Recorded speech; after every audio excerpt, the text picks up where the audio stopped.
मुस्लिम तालिबात की हक की लड़ाई के लिए कलकत्ता के सोशल एक्टिविस्ट सामने आए।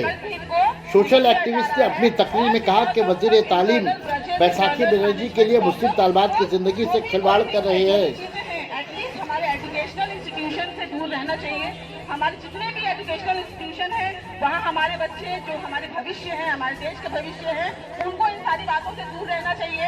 आज इन बच्चों का एग्जाम होना है 23rd। कब होना है आपका एग्जाम? इनका एग्जाम होना है, तो इन बच्चियों को अपने घर में प्रिपरेशन करना चाहिए और उनको छोड़कर ये बच्चियां आज रास्ते पर बैठी हैं सिर्फ इसलिए कि उनको एग्जाम देने दिया जाए। इतनी छोटी सी डिमांड के लिए ये बच्चियां यहाँ पर बैठी हैं, ये बहुत ही शर्मनाक बात है। मैं चाहूंगी कि ये जितने भी हायर अथॉरिटी हैं उन तक ये बातें पहुंचे और जल्द से जल्द 1-2 दिन के अंदर ये मैटर को सॉल्व किया जाए, क्योंकि इन बच्चियों को सड़कों पर बैठा देखकर मुझे बहुत ज्यादा दुख हो रहा है। एज अ टीचर, मैं भी एक टीचर हूँ, तो मैं चाहती हूँ कि बच्चियों का जो मसला है, मसाइल है, वो आपस में इंटरनल जो भी मैनेजमेंट है हायर अथॉरिटी के साथ बैठकर जल्द से जल्द सल्टा लें। मेरी रिक्वेस्ट है इंतजामिया से, एडमिनिस्ट्रेशन से और हमारी सीएम से कि प्लीज इन बच्चों का मुस्तकबिल को देखें। इनके एग्जाम्स को रोक दिया गया है, इनके पोर्टल को बंद कर दिया गया है, इनके रिजल्ट इनको नहीं मिल रहे हैं। जो इस कॉलेज में न्यू एडमिशन हुआ है उसको रोक दिया गया है। कोई भी प्रोसेस यहाँ पूरा नहीं हो रहा है। लिहाजा जो भी आप लोगों के अंदर एडमिनिस्ट्रेशन में जो टीचर्स इंचार्ज हैं, जितनी भी टीचर्स हैं, इस पॉलिटिक्स को इस कॉलेज से दूर रखिए और कॉलेज को अपनी जगह पे चलने दीजिए। प्रोटेस्ट की वजह से ही आजाद हुआ है।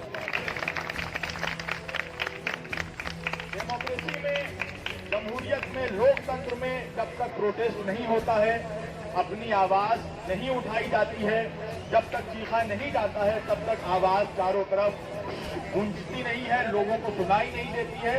मेरी बहनें यहाँ पर मौजूद हैं, आई हैं और मुझे यकीन है कि इनकी आवाज में इतनी ताकत है और ये इस कदर हौसले के साथ, स्ट्रेंथ के साथ बैठी है कि मुझे ऐसा लगता है कि इंशाअल्लाह कुछ दिनों में हमारी हुकूमत और हमारी दीदी खुद आकर इनकी मांगों को पूरा करेंगी।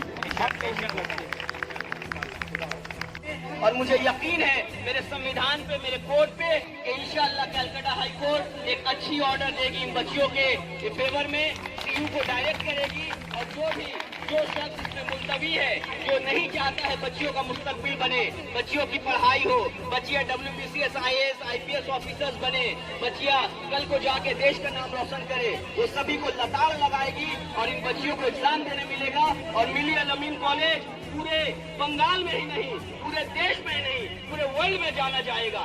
कोई बच्ची बोल रही थी कि सर मिली अल-अमीन कॉलेज को कोई नहीं जानता है। मैंने कहा घबराओ मत, ये इतिहास के पन्नों में दर्ज होने जा रहा है कि मिली अल-अमीन कॉलेज भी पाक संसद के बेनियापुर में हुआ करता था और यही बच्ची अपने इंसाफ के लिए कलकत्ता हाई कोर्ट में गुहार लगाई थी और कलकत्ता हाई कोर्ट से एक ऑर्डर पाके अपने एग्जाम को दिया था। आज वो कोई मुस्तकबिल में WBCS ऑफिसर है जो अपने बच्चियों को कहानी सुनाएगा और बताएगा अपने स्ट्रगल, अपने आंदोलन और अपने मेहनत के बारे में।